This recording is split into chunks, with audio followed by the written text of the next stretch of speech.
Bismillahirrahmanirrahim. Assalamualaikum warahmatullahi wabarakatuh.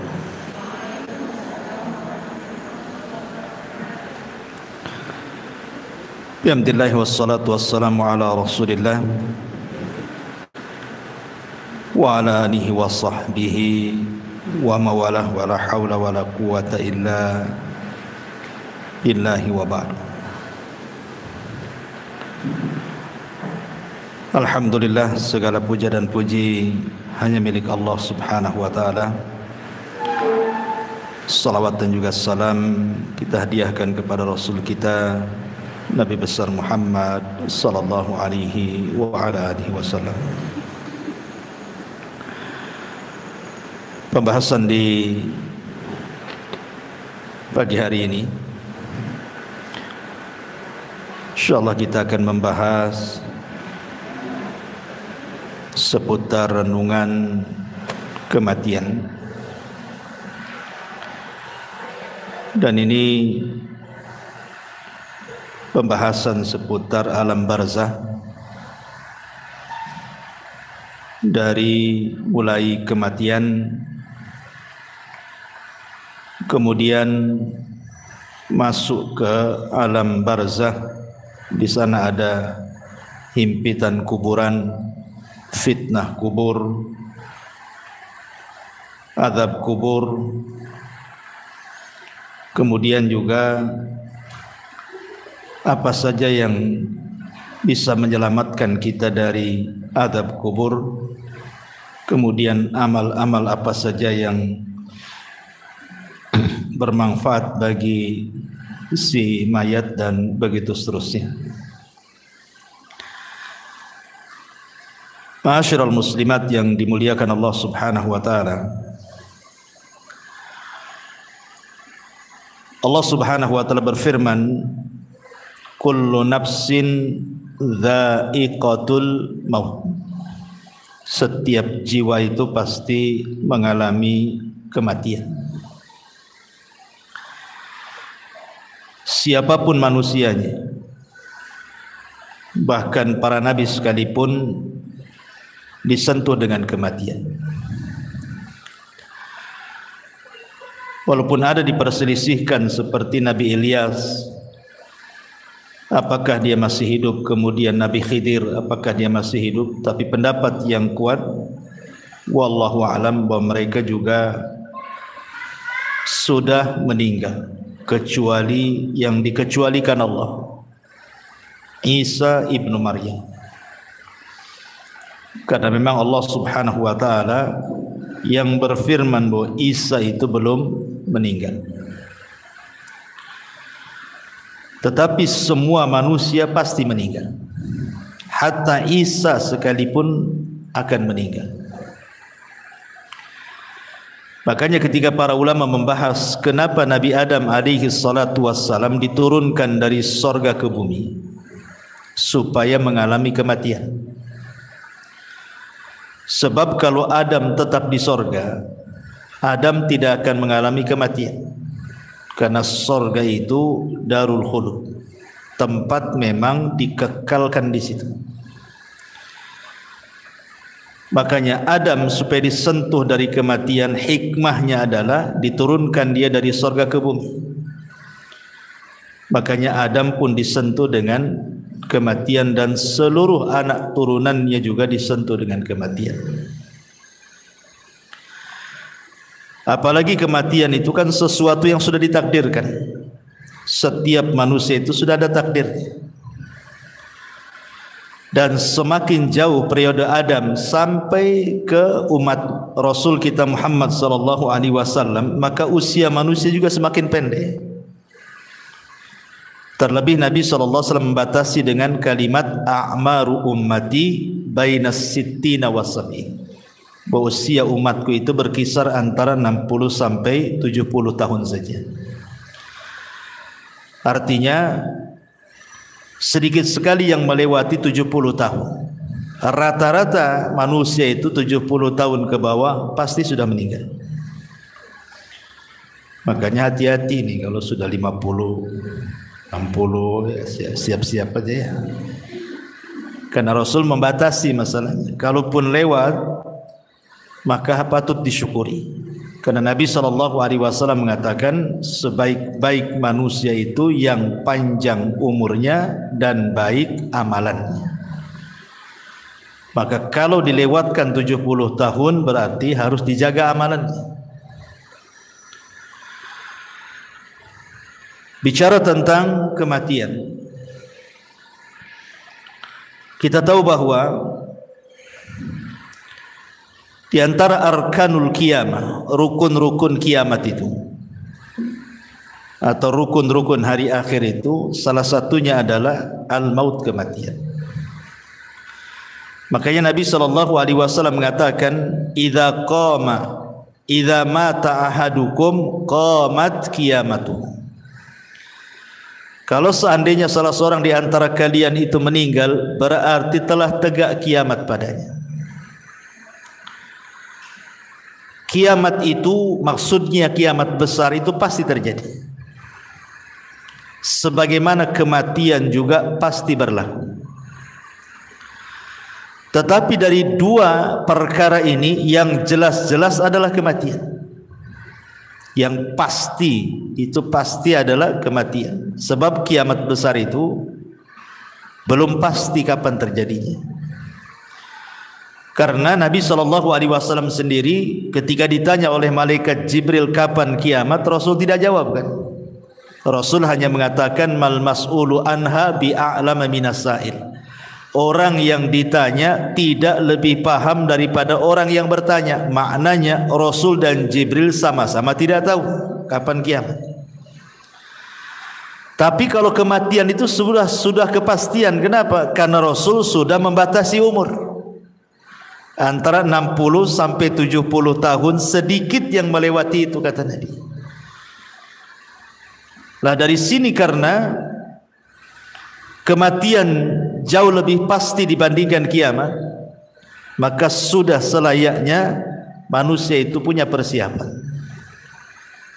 Apa persiapannya? Tentu tidak lain dan bukan taqwallahi azza wa jalla, bertakwa kepada Allah subhanahu wa ta'ala. Ma'asyiral muslimat yang dimuliakan Allah subhanahu wa ta'ala, ada hadis yang panjang sekali. Hadis ini dari Bara bin Azib radhiyallahu anhu. Jadi suatu ketika Nabi SAW itu bersama para sahabat sedang hendak menguburkan salah satu jenazah. Tetapi ketika itu yang menggali lubang belum selesai menggali lahat, sehingga Rasul saat-saat menanti penggalian lahat itu, Rasul mengumpulkan para sahabatnya kemudian berceramah seputar dicabutnya ruh mukmin dan kafir. Lah Nabi SAW kemudian menjelaskan, adapun ruhnya seorang mukmin, kata Nabi SAW, maka akan dicabut dimulai dari jari jemari kaki dan juga tangan. Jadi ruh itu tercabut dari jari jemari dulu, kemudian naik ke atas sampai kemudian di tenggorokan. Lah apabila ruh itu sudah berkumpul di tenggorokan, maknanya ruh tidak mungkin dikembalikan. Kalau ruh sudah sampai di tenggorokan, ruh tidak mungkin dikembalikan lagi ke badannya. Inilah isyarat firman Allah subhanahu wa ta'ala, hatta idza balagatit taraqi wa qila man ra. Hatta idza balagatit taraq, sampai ketika ruh itu di tenggorokan, maka Allah katakan apa? Wa qila man ra, siapa yang bisa meruqyah dia? Maksudnya mengembalikan ruh ke dalam jasadnya gitu. Tidak ada. Dari sini Rasul mengatakan bahwa tobat seorang hamba tertutup dan tidak ada guna apabila ruh sudah sampai di tenggorokan. Kata Nabi SAW, innallaha yakbalu taubata abdin ma lam yugharghir. Allah itu masih menerima tobatnya seorang hamba sebelum ruh berada di tenggorokan. Kenapa demikian? Karena tadi ruh tidak bisa dikembalikan. Makanya ada dua waktu tobat itu diterima. Pertama, ruh belum mengumpul di tenggorokan. Yang kedua, matahari belum terbit dari arah barat. Kalau dua perkara belum terjadi, maka ada kesempatan tobat. Tapi kalau dua waktu sudah terjadi, maka tobat tertutup. Kemudian Nabi SAW mengatakan, apabila ruh dicabut itu tabi'ahul basar. Jadi pandangan kita mengikuti. Ruh itu kan keluar dari mulut kita. Kemudian keluar, nanti mata ini mengikuti ruh tercabut. Makanya setiap orang yang meninggal pasti melotot matanya. Karena mengikuti pandangannya. Makanya disunahkan ditutup supaya tidak menakutkan orang. Lah disitulah Allah Subhanahu wa taala mengutus malakul maut dan rusulul maut. Jadi ada dua malaikat. Pertama malakul maut yang memang tugasnya hanya mencabut nyawa. Dan malakul maut itu bukan satu malaikat seperti Jibril, satu malaikat kan, Mikail satu malaikat, Israfil satu malaikat. Malakul maut ini jumlahnya banyak. Karena setiap hari yang mati itu kan bukan satu orang. Satu dunia ini bisa ratusan bahkan ribuan. Kalau terjadi bencana seperti kemarin di Turki kan, itu bisa ribuan tuh dalam satu hari itu. Kemudian yang kedua ada namanya rusulul maut. Seperti Allah Subhanahu wa taala mengatakan tawaffathum rusuluna. Maka Allah Subhanahu wa taala mewafatkan mereka dengan mengutus rasul-rasul kami. Lalu apa tugasnya rasul-rasul maut itu? Malaikat-malaikat utusan kematian itu ada yang menyiapkan kain kapan dari sorga. Kalau dia ruhnya seorang mukmin. Ada yang menyiapkan hanut. Hanut itu maksudnya minyak wangi. Dan ada tugasnya membisikkan di telinga orang yang sedang sakaratul maut. Sebagaimana Allah Subhanahu wa taala berfirman di dalam Al-Qur'anul Karim surah Ibrahim ayat atau surah Fussilat ayat 30. Allah mengatakan innal ladzina qalu rabbuna Allah thumma istaqamu tatanazzalu alaihimul malaikatu alla takhafu wa la tahzanu wa abshiru bil jannati allati kuntum tu'adun. Orang-orang yang mengatakan Rabb kami Allah kemudian mereka istiqamah, maka turun padanya para malaikat saat menjelang wafatnya. Kemudian membisikkan di telinganya, jangan takut, jangan sedih, berbahagialah karena sorga sudah menanti untukmu apa yang Allah janjikan kepadamu. Dalam ayat yang lain surah An-Nahl 31-32 Allah mengatakan yaquluna salamun alaikum udkhulul jannata bima kuntum ta'malun. Keselamatan bagi kalian, masuklah kalian ke dalam sorga karena apa yang kalian kerjakan. Makanya kemudian Nabi SAW mempermisalkan saking lembutnya malaikat pencabut nyawa. Ketika mencabut nyawa ruhnya orang yang beriman itu dipermisalkan seperti tetesan air yang terakhir keluar dari mulut teko. Makanya sering saya istilahkan kan Bu, kalau ada ibu punya teko diisi air yang banyak, kemudian kita tuang, otomatis deras sekali itu, karena masih banyak airnya. Tapi kalau isi teko itu tinggal satu tetes, kemudian kita tuangkan seperti ini, tentu yang satu tetes itu akan mengalir dengan pelan karena tinggal satu tetes masalahnya. Pelan sampai masuk di moncong teko, kemudian netes di ujung teko kan gitu. Lah Rasul sallallahu alaihi wasallam mempermisalkan seperti itulah lembutnya ruh seorang mukmin ketika dicabut. Seperti tetesan yang terakhir. Saking lembutnya dari jemari naik terus ke badan sampai ke tenggorokan, sampai kemudian keluar dari mulut seorang mukmin. Tetapi walaupun demikian, yang namanya kematian itu pasti ada sakaratnya. Setiap kematian itu pasti ada keperitannya, ada rasa sakit. Dan itu dialami Nabi SAW. Kalau Nabi saja mengalami, apalagi kita. Nabi yang mengatakan wa inna lil mauti la sakarat. Rupanya dalam kematian itu ada sakaratnya, ada rasa sakitnya. Yang terkadang tidak ada yang tahu rasa sakit itu kecuali Allah Subhanahu wa taala. Tetapi tentu rasa sakit yang diterima oleh seorang mukmin saat detik akhir wafat dia, boleh jadi itu adalah penggugur dosa yang terakhir. Boleh jadi rasa sakit yang dialami di dia itu adalah penggugur dosa terakhir dia. Artinya sebuah kebaikan, bukan sebuah keburukan. Tapi rasa sakit yang dialami orang kafir, munafik, fasik boleh jadi awal azab bagi dia. Terkadang kita bisa melihat ada orang koma itu berbulan-bulan disiksa oleh Allah Azza wa Jalla karena dosanya kan itu. Tapi ada orang mati itu rasanya enak nengoknya gitu. Senyum, bisa mengucapkan kalimat la ilaha illallah, tahu-tahu sedang sujud meninggal, tahu-tahu sedang ibadah meninggal, tahu-tahu baca Quran pula dia meninggal kan. Macam-macam orang meninggal. Tapi yang jelas bahwa ketika tugas malaikat maut hanya mencabut ruh itu saja selesai, maka yang bertugas selanjutnya adalah siapa? Rusulul maut. Diletakkan ruhnya di kain kafan dari sorga, kemudian dibaluri minyak wangi dari sorga, kemudian dibalut, yang subhanallah dijelaskan dalam hadis itu bau minyak wangi dari sorga itu membumbung sampai ke langit, sehingga semua para malaikat di langit itu bertanya, itu ruhnya siapa itu? Maka malaikat yang bertugas membawa ruh ini naik ke langit akan menyebutkan nama terbaik yang disukai dia ketika di dunia. Ruhnya fulan ibnu fulan.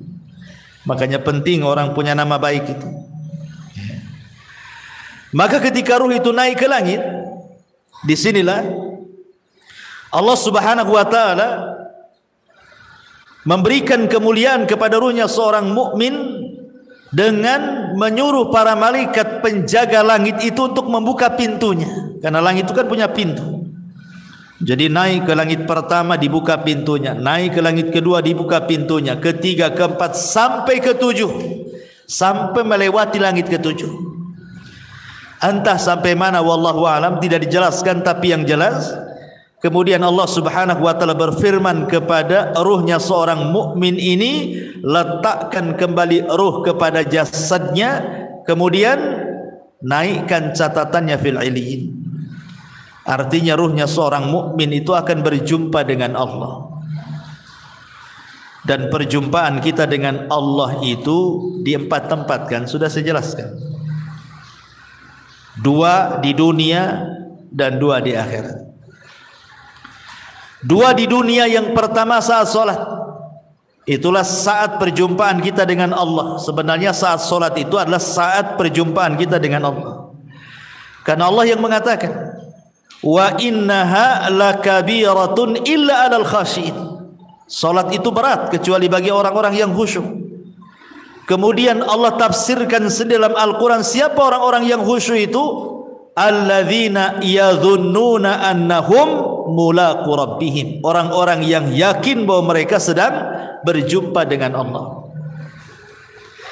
Kemudian yang kedua, ini saat sakaratul maut ini, saat ruh dibawa oleh malaikat rusulul maut ke melintasi langit ketujuh, itu juga berjumpa dengan Allah. Dan Allah katakan kembalikan ruhnya ke dalam jasadnya, kemudian naikkan catatannya di tempat yang paling tinggi yang disebut dengan illiyin. Kemudian 2 nanti kelak pada hari kiamat, ketika Allah Subhanahu wa taala menggiring manusia sesuai dengan sesembahannya. Jadi Allah akan mengumpulkan manusia itu sesuai dengan sesembahannya. Yang nyembah sapi di sana, yang nyembah ular di sana, yang nyembah batu di sana. Jadi manusia itu akan dikumpulkan bersama sesembahannya. Ketika semua manusia dikumpulkan bersama sesembahannya, disitulah Allah Subhanahu wa taala akan menampakkan siapa yang menyembah kepada dirinya. akan menampakkan kepada manusia yang selama ini menyembah kepada dirinya. Anehnya, di situ orang yang beriman dengan orang munafik dikumpulkan. Ketika Allah Subhanahu wa taala kemudian menyingkapkan dirinya, maka semua orang-orang yang beriman sujud. Tapi orang-orang munafik tidak bisa sujud. Fala yastati'un. Inilah perjumpaan orang-orang yang beriman kelak di padang mahsyar. Dan yang terakhir tentu di sorga. Dan itu nikmat yang paling besar, ru'yatullahi azza wa jalla, memandang wajah Allah Subhanahu wa ta'ala. Jadi ketika ruh itu kemudian naik ke langit dan Allah Subhanahu wa ta'ala memerintahkan untuk dikembalikan ke dalam jasadnya, kapan itu peristiwa ini? Ketika manusia sibuk sedang fardu kifayah. Jadi ketika mayat meninggal, ruh diangkat itu kan orang-orang sibuk tuh. Ada yang memandikan, ya kan? Ada yang mengkafankan, ada yang menyolatkan. Jadi mayat itu sendiri yang sudah tidak ada ruh itu sibuk sedang di fardu kifayahkan, sementara ruh itu punya kesibukan sendiri, gitu maksudnya.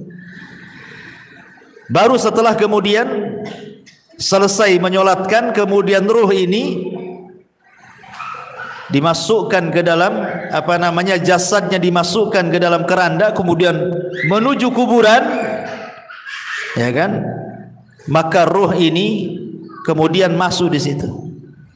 Kalau ruhnya orang-orang yang beriman, maka akan bicara, qaddimuni qaddimuni, segerakan aku katanya. Jadi ketika berada di atas kendaraan itu, keranda itu, maka ruhnya orang yang beriman itu yang masuk ke dalam jasadnya, dia akan bicara, tapi tidak ada yang mendengar. Ya, walaupun mungkin suaminya, istrinya, ayahnya, anaknya, nggak ada yang mendengar. Walaupun dia teriak-teriak qaddimuni qaddimuni gitu, segerakan aku. Tapi kalau ruhnya orang kafir, ruhnya orang munafik, ruhnya orang-orang fasik, dia akan berteriak-teriak, celaka kalian, celaka kalian. Ya wailaha aina tadhhabun, celaka kalian, mau dibawa kemana aku ini, katanya. Ini kalau ruhnya orang jahat nih. Mereka akan mengatakan, ya wailaha aina tadhhabuna biha, hendak dibawa kemana aku ini. Subhanallah. Kata Nabi SAW, yasma'u sautuha atau yasma'u sautaha kullu syai'in, segala sesuatu mendengar teriakannya, illal ins, kecuali manusia. Manusia tidak mendengar. Jadi ketika ruh sudah menyatu dengan jasadnya, kemudian dibawa ke arah kuburan dan hendak dikuburkan itu, dia berteriak-teriak. Binatang mendengarnya, semua makhluk mendengarnya, kecuali manusia dan jin tidak bisa mendengar. Tetapi kalau ruhnya orang baik, tadi saya katakan apa? Dia akan mengatakan qaddimuni qaddimuni, segerakan aku katanya. Subhanallah kan?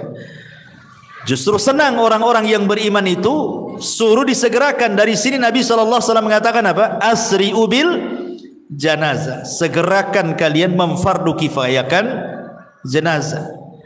Kenapa demikian? Wa in taku salihatan fa khairun tuqaddimuna. Kalau memang ini orang baik, maka anda sudah berlaku kebaikan kepada orang ini dengan menyegerakan.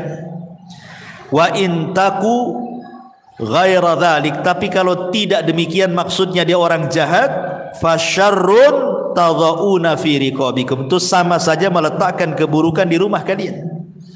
Maka segerakan. Mau orang baik segerakan, mau orang jahat segerakan. Kalau orang baik berarti kebaikan bagi si mayat, kalau orang jahat sama saja meletakkan kejahatan di rumah. Maka segerakan. Dan si mayat juga ngomong begitu, qaddimuni, segerakan aku katanya. Tapi kalau orang jahat dia mengatakan, ya wailaha aina tadhhabuna biha, mau dibawa kemana aku katanya. Akhirnya kemudian ketika betul-betul sudah dimasukkan ke liang lahat, si mayat ini sempat mendengar suara terompah. Orang-orang yang mengantarkannya itu masih mendengar dia. Sampai ketika sayup-sayup semakin jauh karena meninggalkan dia. Ketika sudah les, sudah enggak ada suara lagi, maknanya dia sudah ditinggal. Dari sini kata Nabi SAW, yang pertama kali meninggalkan si mayat itu apa? Hartanya. Yang pertama kali meninggalkan si mayat itu hartanya, baru setelah itu keluarganya. Makanya Nabi SAW mengatakan dalam sebuah hadis seperti itu. Jadi yang pertama berpisah dari si mayat itu hartanya dulu. Coba sekaya apapun orang mati itu, kalau dia sudah meninggal, tetap saja kain kafannya yang murah kan itu. Walaupun dia miliarder sekalipun, tetap saja kain kafannya yang murah, yang putih. Tidak ada juga orang kaya dikafani dengan kain kafan yang mahal kan. Dari sini hartanya terputus. Percuma punya uang tapi juga tidak bisa digunakan. Kemudian yang kedua, keluarganya. Setelah mengantarkan ke kuburan, baru keluarganya pulang. Disitulah terpisah dengan keluarganya. Baru dia hidup sendiri. Makanya Nabi SAW ketika menjelaskan tentang seputar kuburan itu, Nabi SAW mengatakan dalam hadis Abi Hurairah radhiyallahu anhu, kata Nabi SAW, anna imra'ata sauda kana taqumul masjidah. Ada wanita berkulit hitam itu biasa menyapu di masjid Nabi SAW. Kemudian wanita ini meninggal. Nabi SAW tidak diberitahu. Kata Rasul, afala kuntum adzantumuni, kenapa kalian tidak menghabarkan kematian wanita itu, katanya. Maka Rasul mengatakan, duluni ala qabriha, kalau begitu tunjukkan di mana kuburan. Kemudian Nabi SAW setelah ditunjukkan kuburannya, apa kata Rasul? Inna hadhil kubur mamlu'atun zulmatun ala ahliha wa inna Allah azza wa jal yunawwiruha lahum bisalati alaihim. Kata Nabi SAW, sesungguhnya kuburan-kuburan ini dipenuhi dengan kegelapan-kegelapan bagi para penghuninya, dan sesungguhnya Allah Subhanahu wa taala menyinarinya bagi mereka dengan salatku terhadap mereka. Dari sini kita tahu bahwa orang masuk kuburan itu gelap, sangat gelap gitu ya, karena Rasul yang mengatakan bahwa kuburan-kuburan ini penuh dengan kegelapan. Bukan hanya penuh dengan kegelapan, Bu ya, tapi penuh dengan ketakutan. Dan itu disebutkan dari Hani radhiyallahu an, budaknya Utsman ibn Affan radhiyallahu an. Dia berkata, kana Utsman idza waqafa ala qabrin baka hatta yablu lihiyatahu. Kebiasaan Utsman, kata Hani ini, jika berhenti di sebuah kuburan, beliau menangis sampai tangisannya membasahi janggutnya.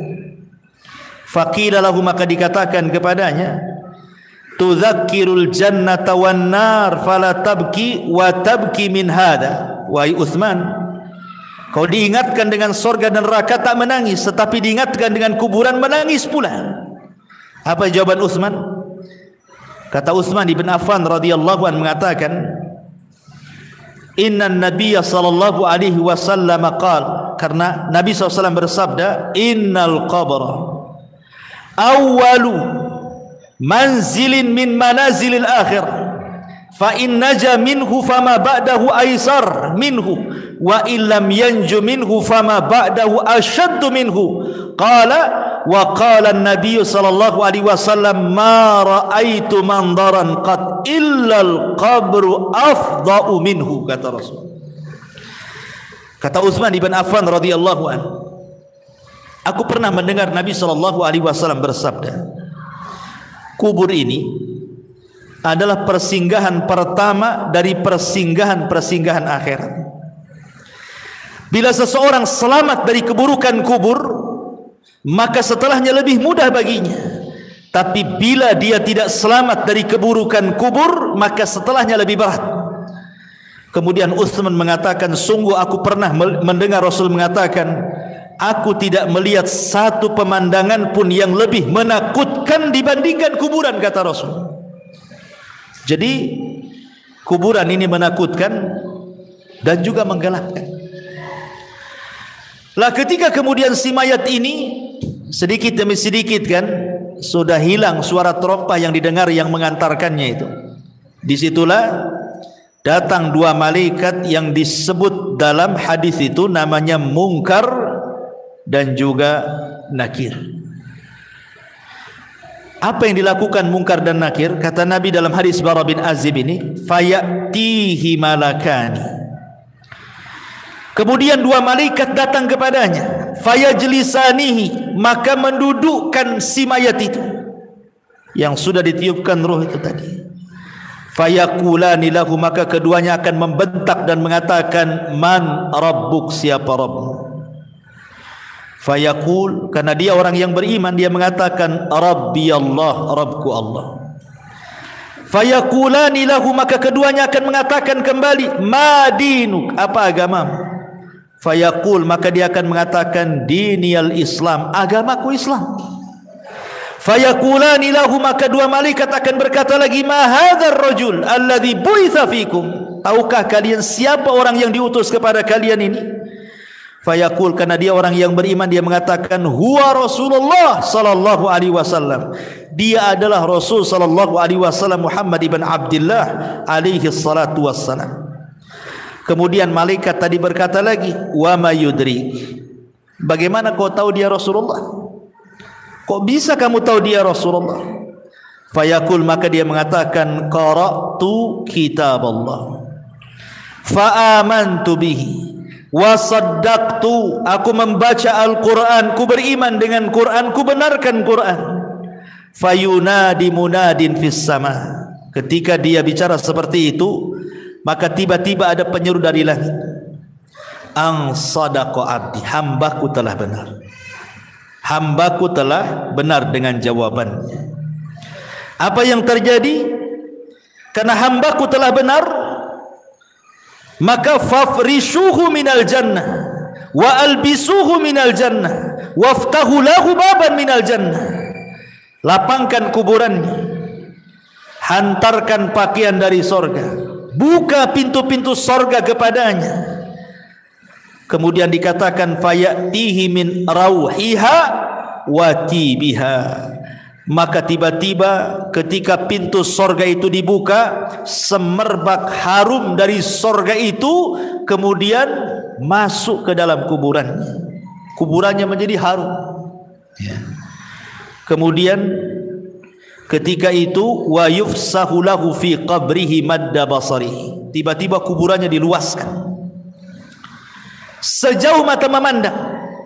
Jadi kalau ibu naik di atas ketinggian, kemudian melihat gitu ya, sampai di mana, itulah maksudnya sejauh mata memandang itu. Tapi dalam riwayat yang lain, diluaskan itu 70 hasta kali 70 hasta. Luasnya kuburan itu diluaskan. Tentu ini alam gaib ya, bukan Bu? Karena sehebat apapun alat dunia, anggaplah dipasang CCTV sekalipun, ya tetap saja segitu. Coba saja taruh CCTV, pantaulah itu di CCTV itu. Apakah dia menyempit ataukah melebar, ya tetap saja segitu kan. Artinya bahwa alam kubur ini bagian daripada alam gaib. Kenapa kita tidak tahu dan kita tidak bisa memprediksi kan bahwa kuburan ini meluas atau menyempit? Karena antara alam dunia dan alam kubur itu ada namanya barzah. Maka disebut alam barzah. Barzah itu tembok penghalang antara alam dunia dan alam kubur itu. Makanya Allah mengatakan dalam Al-Quran itu bahwa di situ terdapat barzakhun ila yaumil yub'atsun. Ada barzah pemisah antara dunia dan alam kubur sampai hari dibangkitkan. Ma'asyiral muslimat yang dimuliakan Allah Subhanahu wa taala, apa yang terjadi setelahnya? Setelah kuburannya diluaskan sejauh mata memandang, subhanallah, wa ya'tihi rajulun hasanul wajhi. Tiba-tiba datang seseorang indah pakaiannya, Hasanul thiyab, indah wajahnya. Hasanul wajhi, indah wajahnya. Hasanul thiyab, indah pakaiannya. Tayyibur rihi, sangat harum baunya. Fayaqul, dan dia mengatakan, abshir billadhi yasurruka hadha yaumuka alladhi kunta tu'ad. Kemudian orang ini mengatakan, berbahagialah, berbahagialah katanya, dengan apa yang menyenangkan dirimu. Inilah hari yang engkau tunggu selama ini katanya. Kemudian dia mengatakan, si mayat ini, man anta, siapa kamu? Fawajhukal wajhu yaji'u bil khairi, aku lihat wajahmu mendatangkan kebaikan. Siapa kamu ini? Sudah berbuat baik menemani aku di kuburan ini gitunya. Fayaqul, maka dia mengatakan, ana amalukas saleh, sayalah amal saleh, sayalah amal salehmu. Dalam riwayat, ketika dia mendapatkan kebaikan itu, maka orang ini mengatakan di hadapan si mayat yang beriman itu, nim naumatal arush, kalau begitu tidurlah engkau layaknya pengantin baru. Jadi disuruh tidur, sehingga ketika dia tidur, dia mimpi dengan mimpi yang indah. Itulah disebut nikmat kubur ya. Mimpi sangat indah sekali, sehingga tanpa kemudian disadar, tahu-tahu kiamat pula dibangkitkan. Ketika kiamat dibangkitkan itulah, maka orang yang baik ini kemudian memberitahu bahwa Israfil akan meniupkan sangkakalanya. Kemudian orang ini mengatakan, siapa kamu ini sebenarnya? Maka orang baik ini mengatakan, ana amalukas saleh, sayalah amal solehmu. Maksudnya sayalah solatmu, sayalah puasamu, sayalah zakatmu, sayalah silaturahimmu, sayalah ibadahmu. Jadi ibadah itu akan menemui kita di kuburan, sebagaimana kita akan menjumpai Allah Subhanahu wa ta'ala di 4 tempat yang saya jelaskan. Kita juga akan menjumpai amal soleh kita di 4 tempat juga sama. 2 di dunia, 2 di akhirat kan itu ya. Adapun di dunia kita bisa rasakan amal soleh kita kan. Ibu kalau hari-hari ngaji seperti ini kan tambah itu kan iman kita itu rasanya. Rasanya itu mau ibadah itu semangat. Itu artinya kita mendapatkan amal soleh kita di dunia itu ada pengaruhnya. Sebagaimana orang maksiat kan ada pengaruhnya bukan? Futur, malas gitu ya kan. Maka amal soleh juga kita bisa dapati gitu ya, dengan semangatnya kita beribadah. Karena iman dalam definisi ahli sunnah itu yazidu bitta'ah, bertambah karena ketaatan. Kita bisa rasakan itu. Kemudian yang kedua, di sini dalam kuburan ini kita akan mendapatkan amal soleh kita dalam wujud manusia, sehingga ketika ditanya siapa engkau ini, wajahmu kok wajah yang baik sekali, maka dia akan mengatakan ana amalukas soleh, saya amal solehmu. Artinya kita akan mendapatkan amal soleh kita kan di kuburan ini dalam bentuk manusia yang akan menemani kita sepanjang kita di kuburan kita. Sehingga sebagian para ulama ketika membahas apakah orang-orang yang dikubur itu bisa merasakan perjalanan waktu, sama dengan kayak ibu kita sekarang kan bisa kita merasakan perjalanan waktu kan Bu ya. Pagi aktivitasnya apa, siang aktivitasnya apa, sore apa, malam apa, besok pagi lagi kan bisa kita merasakan aktivitas waktu itu berjalan kan itu ya. Ya, hari, minggu, bulan, tahun kita bisa merasakan. Pertanyaannya, apakah orang-orang yang dikubur juga merasakan ada aktivitas waktu sehari-hari? Pagi, siang, sore, malam, ke pagi lagi, siang, sore, malam, ke pagi lagi, gitu ya. Sementara orang-orang yang dikubur itu kan ada yang sudah lama kan. Kalau yang meninggal di zaman Rasul kan sudah 14 abad berarti kan. Sudah 14 abad sampai sekarang nggak dikiamat-kiamatkan. Atau yang sebelum Nabi umpamanya, tentu lebih lama lagi orang itu di kuburan itu. Apakah mereka akan merasakan bimururil waktu, kata ulama, dengan berjalannya waktu itu? Maka ulama membagi dua, kata ulama, memerinci. Kalau yang di kuburan itu mereka orang-orang yang beriman, baik dari umat Nabi atau umat-umat sebelumnya, dan mereka mendapatkan nikmat kubur, maka mereka tidak akan merasakan berjalannya waktu. Mereka tidak akan merasakan, walaupun ratusan tahun, walaupun ribuan tahun sekalipun, mereka tidak akan merasakan berlewatnya waktu itu. Ya. Tetapi kalau mereka adalah orang-orang kafir, orang munafik, orang fasik, maka mereka akan merasakan itu. Karena itu bagian daripada azab. Ya.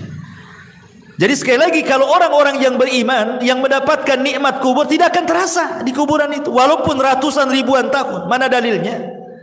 Dalilnya adalah peristiwa Ashabul Kahfi yang ditidurkan, atau kisah Nabi Uzair yang ditidurkan 1 abad kan, kemudian dibangunkan, kemudian ditanya, kam labista, berapa lama kau tidur itu?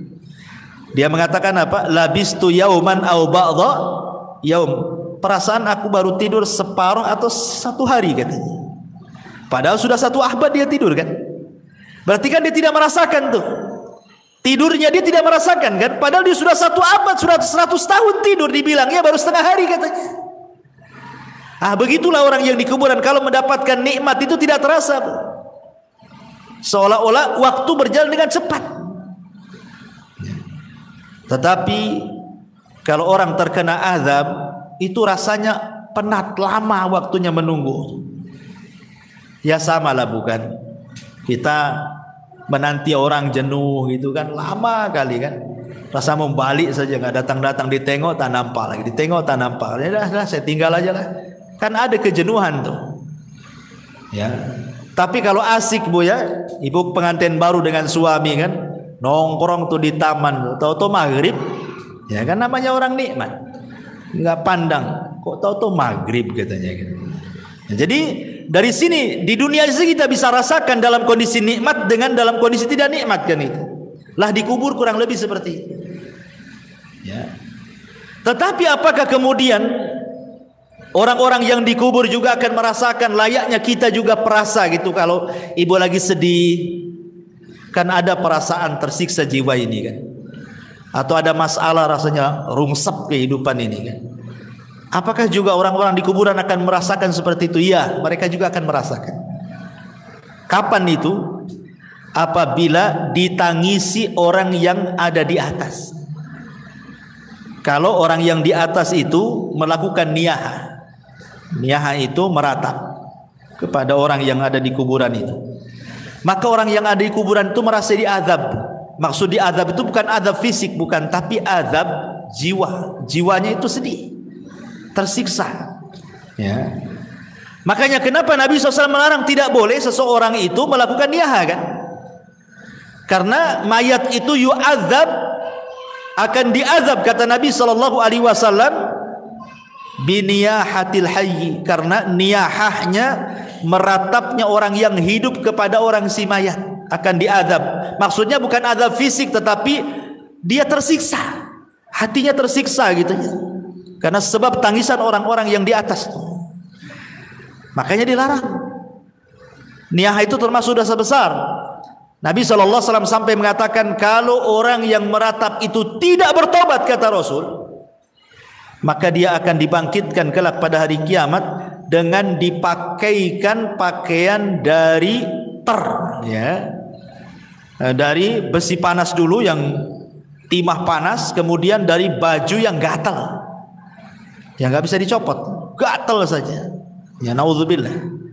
Jadi mereka pun akan merasakan apa namanya ya, bahasa kitanya rungsep tuh ya, hatinya itu nggak tenang disebabkan tangisan orang-orang yang di atas kuburan. Makanya tidak boleh. Kalau ada orang yang meninggal, ikhlaskan saja. Kalau menangis, menangislah sebagai tangisan rahmat karena kesedihan, bukan karena menolak takdir. Dan karena ada orang yang menangis itu karena menolak takdir kan Bu ya, meraung-raung, nanti kalau anak-anak besar jadi apa, kamu sudah nggak ada, macam-macam kan itu. Ya nanti Allah yang menentukan takdirnya, bukan si bapak yang sudah meninggal kan itu ya.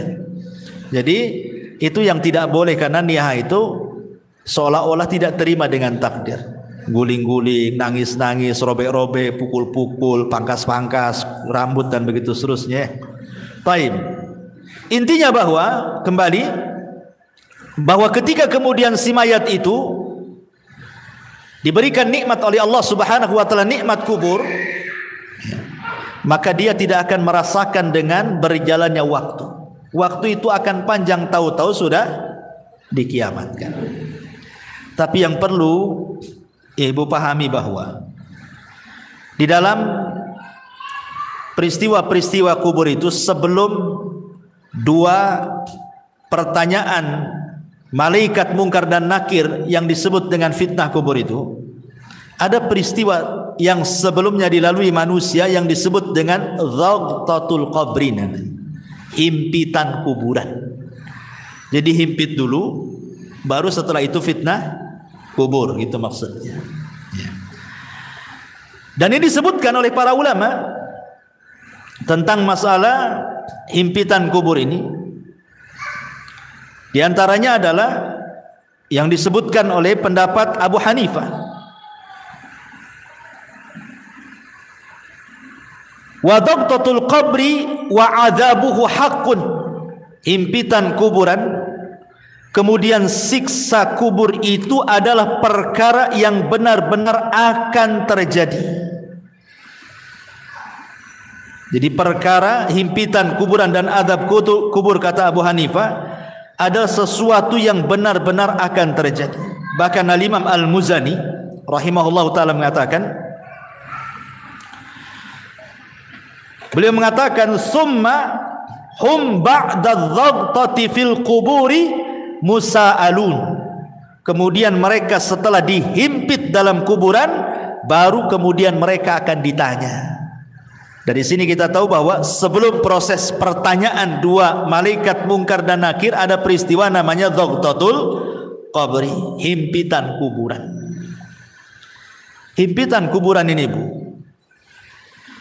itu sangat menyakitkan bagi si mayat, karena ketika ruh itu sudah menyatu dengan jasadnya, kemudian tanah itu menyempit sampai meretakkan semua tulang dan persendian. Itu kalau orang kafir, dan dia akan menjerit di mana jeritannya tidak ada yang mendengar, manusia dan jin, kecuali binatang-binatang mereka bisa mendengar. Jadi binatang-binatang itu diberikan kepekaan, mampu mendengar jeritan-jeritan orang-orang yang dihimpit kubur itu. Masalahnya, lalu bagaimana dengan orang-orang yang beriman? Maka ulama menjelaskan bahwa himpitan kuburan bagi orang-orang yang beriman itu tidak sebagaimana himpitan kubur bagi orang-orang kafir, munafik, ataupun orang-orang fasik. Maksudnya apa? Maksudnya himpitan orang yang beriman itu layaknya seorang ibu sedang memeluk anaknya. Jadi kalau ada anak bayi ibu peluk gitu ya, seperti itulah seorang mukmin ketika dihimpit oleh kuburan. Jadi tanah itu seolah-olah ibu bagi kita, dan kita anak dari tanah itu. Jadi tanah itu menghimpit kita itu seperti seolah-olah ibu memeluk seorang bayi. Kenapa demikian? Sebab kalau seandainya himpitan itu meretakkan gitu ya, menyakitkan persendian, meretakkan tulang-tulang, tentu akan bercanggah dengan hadis-hadis. Seperti umpamanya Nabi SAW ketika didatangkan seorang bayi kemudian dikubur. Kata Nabi SAW, kalau ada orang yang selamat dari himpitan kubur, tentu bayi ini kan selamat. Bayi ini salahnya apa? Kok dihimpit? Kan belum berbuat dosa kan? Berarti himpitan bayi ini tidak akan mempengaruhi kepada bayi. Atau ketika Nabi SAW menceritakan tentang Sa'd bin Mu'ad, seorang pemimpin Aus, yang ketika meninggal itu kan bergegar arasnya, 70.000 malaikat turun mengantarkan jenazahnya.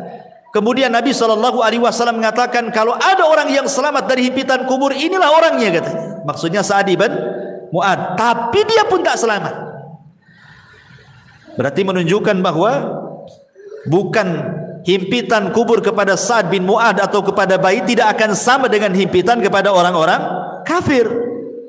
Ya, makanya ulama memberikan catatan, himpitan kuburan kepada orang-orang yang beriman layaknya seorang ibu memeluk bayinya dengan lembut. Jadi bukan sebuah siksaan gitu maksudnya, tetapi justru sebuah kabar gembira. Baru setelah himpitan baru namanya fitnah kubur, pertanyaan tadi ya. Baru setelah itu tergolong manusia kepada dua kelompok, bisa masuk pada nikmat kubur, bisa masuk kepada azab kubur. Ya. Baik, ma'asyiral muslimat yang dimuliakan Allah Subhanahu wa taala. Ini satu sisi ya. Maksudnya kalau ruhnya itu orang yang beriman. Sekarang kalau ruhnya orang kafir munafik, tentu sebaliknya. Sebaliknya daripada ruhnya orang-orang yang beriman. Ya. Di antaranya adalah Nabi Shallallahu Alaihi Wasallam mengatakan kalau ruhnya orang kafir ketika dicabut, Bu, itu Nabi SAW mempermisalkan seperti safud. Safud itu macam pisau yang bengkok seperti ini. Ini safud, ini pisau bengkok macam serulit gitu ya. Kemudian didatangkan kambing wol yang belum dicukur. Taulah ibu kan kambing Australia yang banyak gimbal-gimbal tuh rambutnya. Ya, kemudian pisau ini dibenamkan di kambing wol tadi. Kemudian setelah itu disiram. Secara otomatis maka bulu-bulu kambing yang disiram itu kan akan nempel di pisau, Bu. Setelah nempel di pisau, kemudian ibu cabut paksa pisau itu dengan sangat keras gitu ya. Apa yang terjadi? Pasti akan merontokkan bulu-bulunya. Kata Nabi SAW, seperti itulah ruhnya orang kafir, munafik, fasik dicabut oleh malaikat maut. Jadi akan merontokkan persendiannya.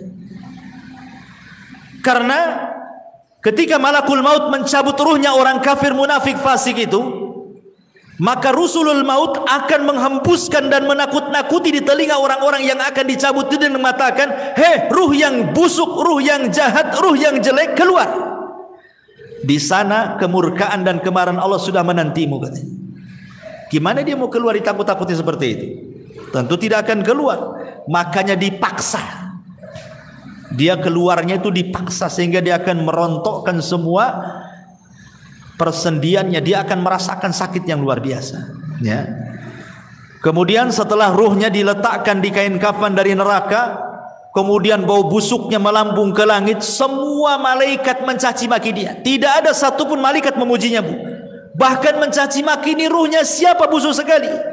Bahkan malaikat-malaikat penjaga pintu langit pertama tidak akan membuka pintunya. Jangan lagi langit kedua, langit ketiga. Langit pertama saja nggak mau buka pintunya.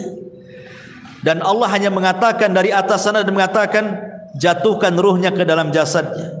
Letakkan catatannya di bumi yang paling dasar yang disebut dengan sijin. Coba bayangkan, ruh itu dilempar, Bu, sama malaikat. Tidak dihantar. Sehingga ketika ruh itu menyatu dengan jasadnya itu, ibarat ibu jatuh dari ketinggian tuh, gebuk gitu ya. Gimana rasanya? Seperti itulah rasanya. Sehingga rasanya tulang ini patah semua. Karena yang merasakan sakit itu bukan jasad, Bu, ruh. Kalau ruh dicabut, Bu, walaupun ibu dicabik-cabik jasadnya, dipotong-potong, dimutilasi, dicongkel matanya, dipotong telinganya, dicabut jarinya, enggak akan merasakan sakit kalau ruhnya dicabut. Tapi kalau ruhnya dikembalikan, itulah sakit yang dialami itu, bagaikan dia jatuh dari ketinggian, itu yang dia rasakan, ya. Sudah itu pula kemudian tiba-tiba dihimpit kuburan gitu, retak semuanya kan. Sudah jatuh dari ketinggian, dihimpit dengan kuburan, makin retak semuanya lah. Sedang dia merasakan sakit, tiba-tiba dibentak pula malaikat Munkar dan Nakir. Kayak apa tuh coba? Siapa Rabb? Siapa nabimu? Ya. Siapa agamamu? Ya, nggak bisa jawab lah dia. Dia aja masih merasakan sakit yang luar biasa. Ya. Makanya ma'asyiral muslimat yang dimuliakan Allah Azza wa Jal, maka dia akan terus menjerit-jerit dalam kuburannya. Manusia dan jin tidak akan mendengarnya kecuali hewan-hewan atau binatang-binatang yang Allah takdirkan mampu mendengarnya. Ma'asyiral muslimat yang dimuliakan, dan begitu seterusnya. Dan Allah Subhanahu wa taala ketika dia tidak sanggup menjawab, apa kata Allah? Angkadzaba abdi, hambaku telah berdusta. Bukakan pintu neraka, hempaskan panasnya. Lah disitulah dia akan mengalami yang disebut dengan azab kubur, ya. Ini sekilas tentang kematian, fitnah, himpitan, azab dan juga nikmat kubur. Baik. Kita masuk pada pembahasan berikutnya. Ma'asyiral muslimat yang dimuliakan Allah Subhanahu wa taala. Kalau kita sudah tahu dan kita yakin dan percaya di sana ada nikmat dan azab kubur, lalu apa saja hal-hal yang bisa kita ini terhindar dari itu semuanya? Apa caranya supaya kita bisa terhindar dari azab kubur itu? Karena begini Bu, dalam sebuah hadis tentang Nabi SAW. Jadi suatu malam Nabi SAW itu pernah bermimpi Bu. Dalam mimpinya datang dua malaikat kemudian membawa dia, dan mimpinya Nabi itu wahyu, lain dengan mimpi kita. Dibawa ke sebuah tempat, ya. Kemudian disitulah rupanya diperlihatkan tentang azab-azab yang luar biasa. Sampai Rasul heran, kenapa mereka? Azab apa yang mereka lakukan gitu ya? Apa di antara yang Rasul lihat? Dan ulama sepakat bahwa hadis ini bicara tentang azab kubur, bukan azab neraka. Di antaranya Nabi SAW melihat ada orang yang dipecahkan kepalanya dengan batu kan? Dipecahkan kepalanya dengan batu. Kemudian setelah dipecahkan nih, kemudian malaikat yang memecahkan kepala itu pergi hendak mencari batu lain. Kemudian datang lagi, kepalanya sudah utuh lagi, dipecahkan lagi. Kemudian sudah pecah, dia pergi lagi cari batu lagi yang baru, datang lagi, rupanya kembali lagi kepalanya. Asik gitu saja. Jadi Rasul mengatakan, mahadan, ini siksaannya apa nih orang ini, kok ngeri kali gitu ya.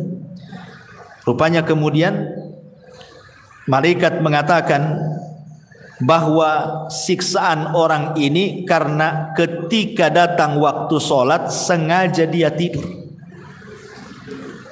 Datang waktu sholat, harusnya kan dia sholat, sengaja pula dia tidur. Kemudian yang kedua, ada lagi orang itu digambarkan oleh Nabi SAW. Subhanallah, orang ini kakinya di atas digantung, kepalanya di bawah. Kemudian di sampingnya ada orang bawa pisau bengkok, kemudian dimasukkan di mulutnya, kemudian dirobek sampai tengkuknya. Kemudian setelah itu dimasukkan di lubang hidungnya, dirobek sampai tengkuknya. Setelah robek ini dari hidung ke tengkuk, dari mulut ke tengkuk, kemudian dia mau mengambil sebelah kirinya. Ketika diambil sebelah kirinya, sebelah kanannya sudah kembali lagi. Ya. Kemudian dirobek dari sebelah kiri, mulut sampai ke tengkuk, hidung sampai ke tengkuk. Ketika pindah ke sebelah kanan, balik lagi ke semula gitu. Asik gitu saja. Sehingga Rasul mengatakan, kenapa orang ini? Maka kemudian malaikat ini mengatakan, karena ketika di dunia ini dia suka berdusta sampai dustanya itu membumbung ke ufuk katanya. Maksudnya apa dusta membumbung ke ufuk itu Bu? Maksudnya dusta membumbung ke ufuk itu maksudnya dustanya itu sampai menyebar kemana-mana.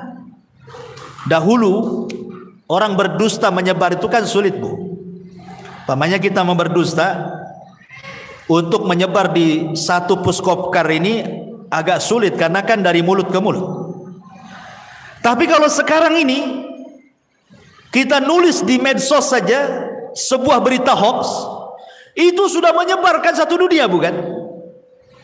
Jadi hadis ini baru dipahami oleh para ulama, rupanya inilah yang dimaksud orang berdusta sampai membumbung ke ufuk itu. Sekali nulis kemudian langsung di-share, bukan hanya satu grup, satu dunia tahu.